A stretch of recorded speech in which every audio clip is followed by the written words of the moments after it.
Hello dear students, we are going to learn a new topic. Our topic or discussion is adaptations. Different type of adaptations shown by organisms for their survival and reproduction. We are going to learn about all these examples of adaptations. This video is going to be very important. Question has come from this topic in exam also. In future also you will see questions from this part also. Therefore watch the end to learn all the examples. Hello प्यारे बच्चों, इस video discuss करने वाले एक नया topic का discussion है adaptations. Adaptations किस तरह के एडेप्टेशन ऑर्गेनिज्म शो करते हैं अकॉर्डिंग टू देयर एनवायरनमेंट, अपने सर्वाइवल के लिए, रिप्रोडक्शन करने के लिए। बहुत सारी एडेप्टेशन एग्जांपल हम पढ़ने वाले हैं। एग्जाम पॉइंट ऑफ व्यू से भी बहुत इंपॉर्टेंट टॉपिक है। एग्जाम में यहाँ से क्वेश्चन जनरली आते रहे और एग्जाम में आगे भी आते रहेंगे, इसलिए वीडियो बहुत इंपॉर्टेंट होने वाला है। वीडियो को एंड तक देखना है। My name is Deepak Lathar. I am going to explain all this in video. Now let's start the video. Our topic or discussion is adaptation. Adaptations क्या होता है, हमने इससे पहले टॉपिक पढ़ा था रिस्पॉन्सेज टू एबायोटिक फैक्टर। इसमें हमने देखा था किस तरह के रिस्पॉन्स जनरेट कर सकते हैं organism with respect to abiotic factors. इसमें हमने रेगुलेटर्स पढ़े थे, कन्फर्मर पढ़े थे, पार्शियल रेगुलेटर्स। तो वही रिस्पॉन्सेज क्या हैं, एडेप्टेशंस का फॉर्म बन जाते हैं। तो एडेप्टेशन किसे कहते हैं, पहले हम डेफिनेशन देखते हैं। देखो, adaptation is any attribute of the organism, may be morphological change हो सकता है उसके अंदर, या उसका फिजियोलॉजिकल चेंज हो सकता है, या बिहेवियरल चेंज हो सकता है। मॉर्फोलॉजिकल तो आपको समझ में आ गया, बाहर से कोई ऐसा बदलाव अगर इन्वायरमेंट में चेंज आता है एबायोटिक फैक्टर में, उसके कारण मॉर्फोलॉजिकल चेंज हो जाए।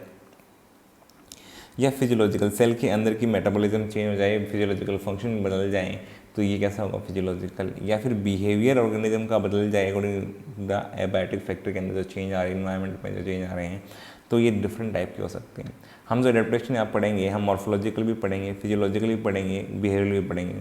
हो सकता है किसी में एक से ज़्यादा एप्लीकेबल हो, किसी में जो है फिजियोलॉजिकल भी हो जाए, किसी के अंदर मॉर्फोलॉजिकल भी हो जाए साथ में। तो हो सकता है किसी में फिजियोलॉजिकल और बिहेवियरल हो। ये सारे एग्जाम्पल हम पढ़ने वाले एडेप्टेशंस के यहाँ पे। इसकी वजह से क्या हुआ कि ये ऐसा एट्रीब्यूट है, इसकी वजह से ऑर्गेनिज्म क्या करता है, ये इनेबल करता है तो organism to survive and reproduce in its habitat. उसी हैबिटेट में रहते हुए, उसी अपनी हैबिटेट में रहते हुए ऑर्गेनिज्म वहीं के वहीं वो स्पेसीज क्या कर सकते हैं, सर्वाइव कर सकते हैं, रिप्रोड्यूस कर सकते हैं, न्यू ऑफस्प्रिंग प्रोड्यूस कर सकते हैं। तो ये सारे एट्रीब्यूट को अप्लाई करके ऑर्गेनिज्म अपने एडेप्टेशन को बढ़ाते हैं। तो मैं यहाँ पे डिफरेंट टाइप के एग्जाम्पल आपको सिखाने वाला हूँ। उसमें आपको सीखना है कि मॉर्फोलॉजिकल एडेप्टेशन कौन सा है, फिजियोलॉजिकल कौन सा है, एग्जाम्पल में किस में बिहेवियरल यहाँ पे एडेप्टेशन है। फिर आपको मुझे कमेंट करके बताना है कि आपको ये सारी बातें समझ में आई, कि कौन सा आप जज कर पाए, मॉर्फोलॉजिकल कौन सा था, कौन से वाला एग्जाम्पल फिजियोलॉजिकल था, कौन सा एग्जाम्पल बिहेवियरल का था, क्या आप ये सब जज कर पाए या नहीं कर पाए। मैं आपको सिखाऊंगा और साथ में आपको भी सीखना है और फिर कमेंट करके बताना है आपको। नेक्स्ट देखो, many adaptations have evolve over a long evolutionary time. कह रहा है कि बहुत सारी एडेप्टेशन ऐसी है जिसको इवोल्व होने में बहुत लंबा समय लगा है। एंड आर जेनेटिकली फिक्स्ड, अब वो हमेशा ही उनकी जीन के अंदर इन्फॉर्मेशन आ चुकी है, जीन में इन्फॉर्मेशन पहुँच गई है, तो वो अब उसके ऑफस्प्रिंग्स में इजीली ट्रांसफ़र हो सकती है वो एक्सप्रेशन जो है इन्फॉर्मेशन। तो इसलिए यहाँ पे जेनेटिकली फिक्स हो चुकी हैं बहुत सारी एडेप्टेशन। तो कॉमनली हर एक ऑर्गेनिज्म में स्पीसीज की आपको देखने को मिलती है और हर एक जनरेशन में देखने को मिलती है। अब हम देखो एग्जाम्पल देखने वाले, यहाँ पे डिफरेंट एग्जाम्पल्स दी हैं। वन बाय वन एग्जाम्पल हम डिस्कस करेंगे, कौन सा मॉर्फोलॉजिकल यहाँ पे एडेप्टेशन है, कौन सा फिजियोलॉजिकल है और कौन सा हमारा यहाँ पे एडेप्टेशन बिहेवियरल है। देखो पहला एग्जाम्पल एडेप्टेशन का दिया हुआ है बेटा। पहले एग्जाम्पल को देखें तो the kangaroo rat in the North American desert की बात हो रही है। डेजर्ट से समझ में आ गया कि जहाँ पे पानी नहीं होगा, सोइल में बहुत कम पानी होगा, बारिश भी कम होती होगी। कंगारू रेट की बात हो रही है, तो यहाँ पे देखो in absence of external source of water, अगर इनके पास में पानी खत्म हो गया है, जब बारिश ही नहीं है, पानी बहुत ही कम है सोइल में, तो उस केस में क्या करते हैं, capable of meeting all it's water requirement, ये अपनी वाटर रिक्वायरमेंट फुलफिल कर लेते हैं through the internal fat oxidation. क्या करते हैं, इंटरनल फैट ऑक्सीडेशन में जो वाटर एक बाई प्रोडक्ट बनता है, तो इंटरनल फैट ऑक्सीडेशन जो हो रहा होता है फूड का, तो उसी के द्वारा ये क्या कर रहे होते हैं, वाटर का फॉर्मेशन। उसी के द्वारा क्या कर रहे होते हैं, वाटर का फॉर्मेशन। तो अपनी वाटर रिक्वायरमेंट, अगर बाहर पानी नहीं भी है ग्राउंड में, सोइल में, तो तब भी ये अपनी वाटर रिक्वायरमेंट फुलफिल कर पाते हैं, क्योंकि ये इंटरनल फैट ऑक्सीडेशन करेंगे और उसके कारण वाटर बाई प्रोडक्ट बनेगा, उसी को ये यूज़ कर लेंगे अपने सेल्स मेटाबॉलिज्म के लिए। दूसरा ये वाली कैसी एडेप्टेशन हुई, देखो यहाँ पे इन्होंने क्या किया, ये सब सेल के अंदर हुआ, मेटाबॉलिज्म के कारण हुआ, मेटाबॉलिज्म में चेंज लाए तब जाकर के वाटर बन गया। तो कैसी होगी बेटा ये एडेप्टेशन, फिजियोलॉजिकल। कैसी होगी ये, फिजियोलॉजिकल। सेल की इसमें फिजियोलॉजी जो है बदल गई है, फिजियोलॉजी बदल गई है, तो फिजियोलॉजिकल एडेप्टेशन। दूसरी एबिलिटी क्या है, ability to concentrate its urine so that minimal volume of water to is use to remove the excretory product. तो ये अपना क्या करते हैं, अपना कंसनट्रेट कर लेते हैं यूरिन को और कम से कम पानी उसमें लॉस करते हैं और इससे इनको फायदा होता है। मिनिमल वॉल्यूम ऑफ वाटर अपना यूज़ करते हैं to remove its excretory product को रिमूव करने के लिए। तो ये भी कैसी है बेटा, फिजियोलॉजिकल। ये भी इसकी एडेप्टेशन कैसी होगी, फिजियोलॉजिकल। इन्होंने जो है कम पानी को यूज़ किया अपने एक्सक्रीटरी प्रोडक्ट्स को यहाँ पे निकालने के लिए और इससे इनका पानी जो अंदर था वो बच गया है, बाहर पानी आया नहीं, तो इनको जो है पानी का लॉस कम किया, तो इसकी वजह से कंसनट्रेट कर लिया अपने यूरिन को। तो ये भी एडेप्टेशन कैसी है, फिजियोलॉजिकल एडेप्टेशन। इसलिए ये ऐसी एक्सट्रीम कंडीशन जहाँ पे सेंस ऑफ वाटर है, सोर्स ऑफ वाटर नहीं है, उसमें भी सर्वाइव कर पाते हैं। पहला एग्जाम्पल समझ में आ गया। फिर सेकंड एग्जांपल डेजर्ट्स प्लांट्स की बात हुई, तो सिर्फ एनिमल नहीं, वहाँ पे रहने वाले प्लांट्स भी हो सकते हैं। तो प्लांट्स को हम क्या बोलते हैं, जीरोफाइट। जीरोफाइट्स का मतलब, जीरो का मतलब जहाँ पे नील, जो फाइट मतलब प्लांट, ऐसी कंडीशन में ग्रो करने वाले प्लांट जहाँ सोइल में पानी बहुत ही कम है, तो उन्हें क्या बोलते हैं हम, जीरोफाइट्स। क्या बोलते हैं बेटा, जीरोफाइट। अब इनके पास एडेप्टेशन ऐसी है कि ये इस कंडीशन में सर्वाइव कर सकते हैं। जैसे कि देखते हैं, पहला क्या है, presence of A thick cuticle on their leaf surface. इनके लीफ सरफेस के ऊपर थिक क्यूटिकल प्रेजेंट होता है, तो इसकी वजह से loss of water through transpiration कम हो जाता है। तो थिक क्यूटिकल इन जीरोफाइट्स में या डेजर्ट प्लांट में ज़्यादा थिक होती है cuticle as compare to normal land plant से। दूसरा क्या है, जो stomata arranged in deep pits, sunken stomata होते हैं। संकन स्टोमेटा का मतलब है थोड़ी सी अंदर की तरफ ग्रूव में होंगे। मान लो सरफेस ये है, तो सरफेस पे स्टोमेटा होना, इनके स्टोमेटा क्या होंगे, थोड़े से अंदर कहाँ होंगे, जैसे यहाँ पे, तो अंदर की तरफ होंगे तो क्या होगा, संकन स्टोमेटा कहलाएंगे। इससे भी क्या होगा बेटा, डायरेक्टली जो रेज का इफेक्ट है थोड़ा सा कम रहेगा, तो यहाँ पे मिनिमाइज कर पाएंगे वाटर लॉस को थ्रू ट्रांसपिरेशन। इसलिए जो है डेजर्ट प्लांट्स में थिक क्यूटिकल होती है और संकन स्टोमेटा मिलते हैं, डीप पिट्स के अंदर स्टोमेटा मिलते हैं, तो ये वाटर लॉस को कम कर सकते हैं। तीसरी एडेप्टेशन देखो, अब यहाँ पे जो तीसरी एडेप्टेशन है, उससे पहले मैं आपको बता दूं कि ये एडेप्टेशन कैसी है। थिक क्यूटिकल क्या है, एक स्ट्रक्चर है, स्ट्रक्चर मतलब मॉर्फोलॉजी है। ये स्टोमेटा अंदर डीप है प्रेजेंट, से कैसी है, मॉर्फोलॉजी है। तो ये एडेप्टेशन कैसी है इनकी, मॉर्फोलॉजिकल। ये एडेप्टेशन कैसी है, पानी के लॉस को ट्रांसपिरेशन के द्वारा कम करने के लिए ये मॉर्फोलॉजिकल एडेप्टेशन शो करते हैं डेजर्ट प्लांट। साथ में देखो है स्पेशल फोटोसिंथेटिक पाथवे। इनके पास में क्या होता है, स्पेशल फोटोसिंथेटिक पाथवे होता है बेटा। इस पाथवे को क्या बोलते हैं, कैम पाथवे, जिसका नाम है क्रेसुलेशन एसिड मेटाबॉलिज्म, जिसके बारे में हम प्लांट फिलोलॉजी में पढ़ चुके हैं। क्रेसुलेशन एसिड मेटाबॉलिज्म क्या होता है कि ये इनेबल करता है कि इस स्टोमेटा को ये दिन में क्लोज कर दें ड्यूरिंग डे टाइम और रात में ओपन करें, और दिन में क्लोज करेंगे तो वाटर लॉस कम होगा इनका थ्रू ट्रांसपिरेशन। स्टोमेटा क्योंकि दिन में बंद है और रात में ओपन होंगे, तो ये रात में अपना फोटोसिंथेसिस वाला काम कर लेंगे, दिन में स्टोमेटा ओपन करके इस काम को नहीं करेंगे। तो ये स्पेशल फोटोसिंथेटिक पार्ट में, नॉर्मल प्लांट्स में ऐसा नहीं होता है। तो यहाँ पे ये एडेप्टेशन कैसा हुआ बेटा, इनका एडेप्टेशन इन्होंने क्या कर लिया, क्रेसुलेशन एसिड मेटाबॉलिज्म चलाया रहा है। इसके स्टोमेटा क्या होंगे, इनके स्टोमेटा यहाँ पे रात में खुलेंगे, दिन में बंद होंगे। तो ये एसिड मेटाबॉलिज्म की वजह से हुआ। तो ये कैसा है बेटा, फिजियोलॉजिकल, क्योंकि यहाँ पे अंदर सेल के अंदर फोटोसिंथेटिक पाथवे बदल गया है, मेटाबॉलिज्म बदल गया है। तो ये क्रेसुलेशन एसिड मेटाबॉलिज्म होने की वजह से स्टोमेटा का टाइमिंग बदला, ओपनिंग का और क्लोज का। तो ये कैसा है बेटा, क्रेसुलेशन एसिड मेटाबॉलिज्म की वजह से, तो फिजियोलॉजिकल एडेप्टेशन। नेक्स्ट देखो, डेजर्ट प्लांट का एग्जांपल दिया पंशिया, कैक्टस जो ग्रो करते हैं। इनके पास कोई लीव नहीं होता, आपने देखा होगा, क्योंकि इनके लीव्स मॉडिफाई होके स्पाइंस बन जाते हैं। तो लीफ का मॉडिफिकेशन स्पाइंस इन्हीं के अंदर देखने को मिलता है। तो यहाँ पे क्या हुआ कि जब लीफ ही नहीं है तो यहाँ पे वाटर लॉस होने का चांस खत्म हो गया। दूसरा क्या होगा, इनका अगर लीफ नहीं है तो इनके पास फोटोसिंथेसिस करने की एबिलिटी भी तो खो जाएगी, ये भी तो नुकसान होगा। लेकिन ये कैसे कर लेते हैं, अपना photosynthetic function is taken over by flattened stem. इनकी स्टेम जो है बेटा, ये स्टेम ग्रीन होती है, तो ग्रीन स्टेम से ही पिगमेंट प्रेजेंट रहते हैं और फोटोसिंथेसिस करने का काम हो जाता है। तो लीफ यहाँ पे इस काम करें ऐसा ज़रूरी नहीं है। तो इनकी फ्लैटेंड स्टेम जो है, इस काम को कर लेती है। तो यहाँ पे इसको हम क्या बोलते हैं, मॉर्फोलॉजी में हमने इसको पढ़ा था फाइलोक्लेड। क्या बोलते हैं बेटा, फाइलोक्लेड। इसका मॉडिफिकेशन हम पढ़ चुके हैं। तो ये फाइलोक्लेड ऑलरेडी मॉर्फोलॉजी में डिस्कस हो चुका है। तो इसके फ्लैटेन स्टेम जो कि फोनेंस करने एबिलिटी रखते हैं उसको क्या बोलते हैं, फाइलोक्लेड। ये ओपनसिया कैक्टस में देखने को मिलता है। तो हमने देखा कि बेटा डेजर्ट प्लांट्स के अंदर क्या है, यहाँ पे रेप्टेशन होती है मॉर्फोलॉजिकल, फिजियोलॉजिकल, और साथ में रेप्टेशन हमने डेजर्ट प्लांट के एग्जाम्पल लेकर के देखा है। फिर नेक्स्ट आता है बेटा मैमल्स फ्रॉम कोल्डर क्लाइमेट में जो रहते हैं हैव जनरली शॉर्टर ईयर्स और लिम्स। और ये क्यों करते हैं ऐसा, क्योंकि टू मिनिमाइज हीट लॉस। क्योंकि आपको पता है ऑलरेडी कॉन्फर्मर हमने पढ़ाया था, आपको कॉन्फर्मर ऐसे समझाई थी हमने। अगर आपने कॉन्फर्मर का वीडियो नहीं देखा आप उसको देख लो कि जो जितने भी कोल्ड एरिया होते हैं वहाँ पे सरफेस एरिया जो है जितना कम होगा उतना ही बेटर होगा एनिमल के लिए। अगर ज़्यादा होगा तो उनका हीट लॉस ज़्यादा होगा, तो उन्हें ज़्यादा जो है एनर्जी लगानी पड़ेगी टेम्परेचर को मेंटेन करने के लिए। इसलिए कह रहा है कि mammals from colder areas have generally shorter ears and limbs to minimize heat loss को कम करने के लिए ऐसा है। तो ये किसने ऑब्जर्व करके बताया था, एलन ने। तो एलन्स रूल इसी को कहते हैं कि इन्होंने देखा कि कोल्डर एरिया में जो एनिमल्स हैं उनके यहाँ पे ईयर्स और लिम्स कैसे हैं बेटा, शॉर्टर होते हैं as compare to their body size. तो इसलिए क्योंकि उनको कम से कम हीट लॉस करनी पड़ेगी, तो वापस से मेंटेन करने के लिए टेम्परेचर को कम एनर्जी लगानी पड़ेगी। तो इसलिए एलन रूल यही कहता है कि जितने भी कोल्डर एरिया में जाओगे तो वहाँ पे जो ईयर्स हैं, लिम्स हैं, वो छोटे साइज़ के मिलेंगे with respect to their volume of body या बॉडी साइज़ के अकॉर्डिंग। तो इसको क्या कहते हैं, Allen's rule. This is called as Allen's rule. इसके अलावा बेटा पोलर एरिया में अगर आप जाओगे तो आपको एक्वेटिक एनिमल्स लाइक सील्स वहाँ पे देखने को मिलते हैं। They have thick layer of fat, जिसको क्या बोलते हैं, ब्लबर। क्या बोलते हैं, फ्लवर। बिलो द स्किन, इनकी स्किन के नीचे एक यहाँ पे ब्लबर होता है, थिक लेयर स्किन होती है। देखो बेटा थिक लेयर स्किन क्या फायदा देगी इनको, दैट एक्ट्स एज इंसुलेटर और reduces loss of body heat. तो इनकी बॉडी के अंदर की हीट अंदर ही रहेगी, तो इसलिए टेम्परेचर मेंटेन करना इनके लिए आसान होगा।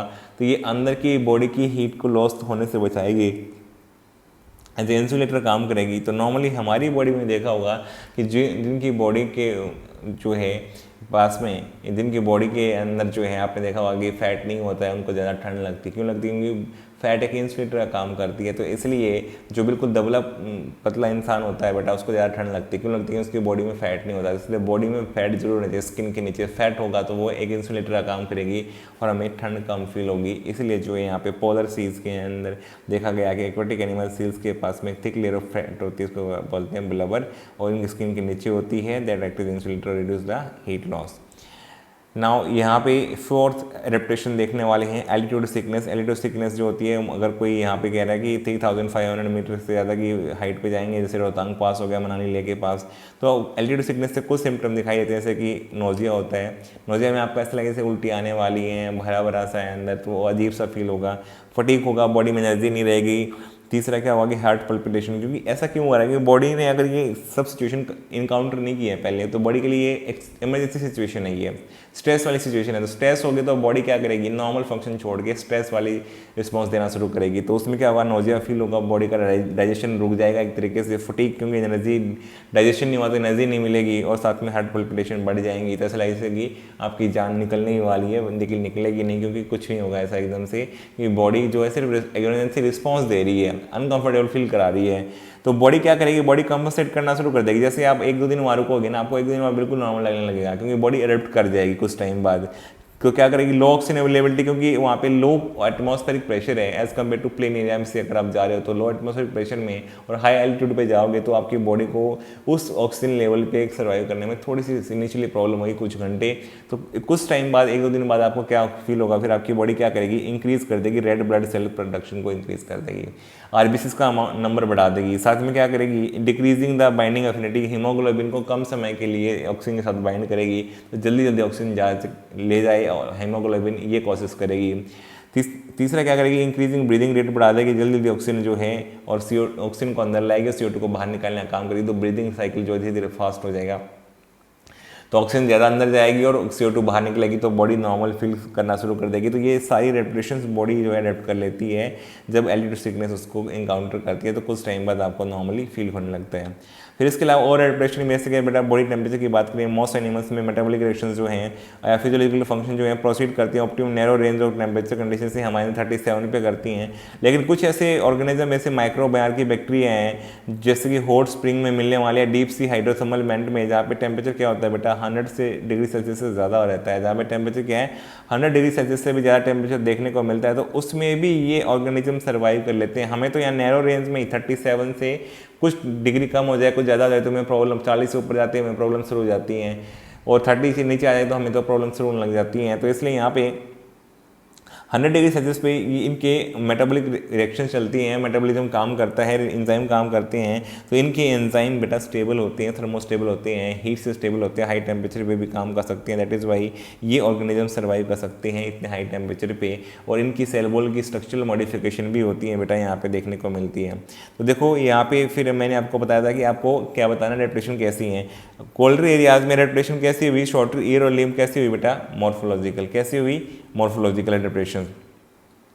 पोलर सीज में सील्स की एडेप्टेशन कैसी हुई बेटा, फैट और ब्लबर आ गया तो एक थिक लेयर है फैट की, तो ये कैसी हुई बेटा, मॉर्फोलॉजिकल, यहाँ पे फैट लेयर प्रेजेंट है स्किन के नीचे।